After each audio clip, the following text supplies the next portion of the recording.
So every year, all the Jewish people traveled by caravan to Jerusalem for Passover. It was kind of like a camping trip with the whole family. And after a few days, the festival's over, so people will pack up the donkeys and they travel home. And, some of you are parents, right? Like, you didn't really know where your kids were half the time. There's a lot of families traveling together. So after a while, like a whole day, she asked Joseph, where's our kid? And Joseph's like, I thought he was with you. Mary's like, no, I thought he was with you. And then they look at each other and it's like, uh, and that's right. For 700 years it was prophesied, unto you, Mary and Joseph, a Savior is born, and you just lost him. So they turn around, they go back, they find him, and they're like, high five. And then he's like 12 years old, and he's talking with all the religious scholars, the rabbis in the temple, and they're like, dude, where were you? And Jesus is like, I'm right here. And all the rabbis were like, you don't know where your kid is? And they were like, your parent, you know what? And then they turn to Jesus and they're like, okay, this is serious. Like, these dudes are Pharisees. They are elite, they are educated, they are prolific, they write the religious laws, and if they find out who you are, they might have you killed. And then Jesus's parents kind of look side-eye, you know, they're looking at the group of rabbis and they're like, what were you guys talking about? And the rabbis replied, we're right here, we can hear you asking your son. They said, your son was asking many questions about the law, about why. Why do we have to do things this way? Why this? Why that? Questioning everything. Okay. Jesus's parents, since he was born, taught him never ask questions. Like, when the popo come, the police come, you're a young male, dark skin, nappy hair. Do not say anything. And this is a very violent society that they lived in. And Jesus's parents were like, these guys are really high level, they're politically connected and wealthy, and we're poor. If you get arrested, we can't help you. And we're your parents, so it's our job, since you were born, to hide who you are, to protect you from the authorities.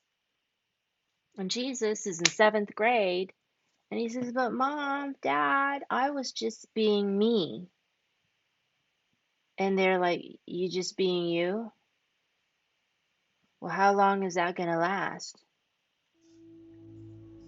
And he looked at his parents with his 12-year-old face and said, for the rest of my life.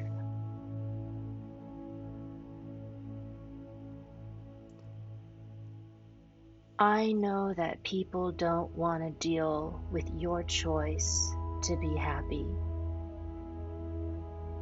And their response to your happiness is fear or shock or horror.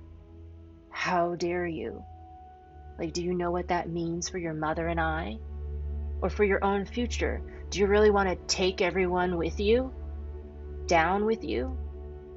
Just because you choose your happiness, we have to suffer.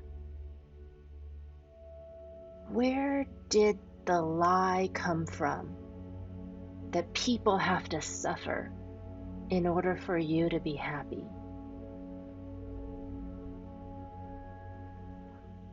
Write down in your journal the moment in your life this lie showed up in your life.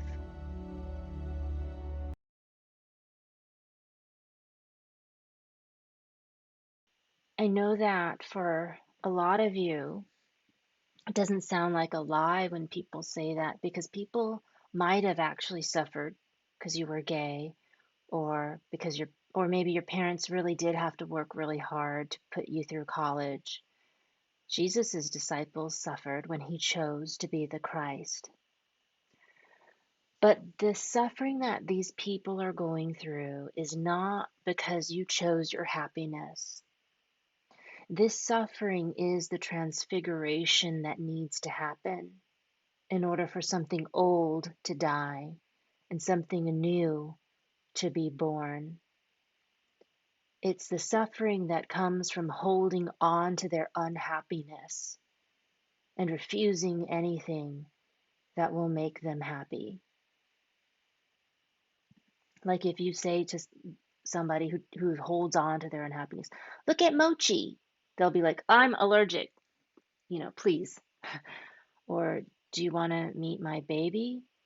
No, that's okay. I don't like to change diapers. Or, okay, here's the ocean. What do you think? Gosh, smells like salt. It's too windy. Can we go back inside? Now, these people are going to claim to you that they're happy just the way they are. No, thank you. And now your happiness is making them suffer.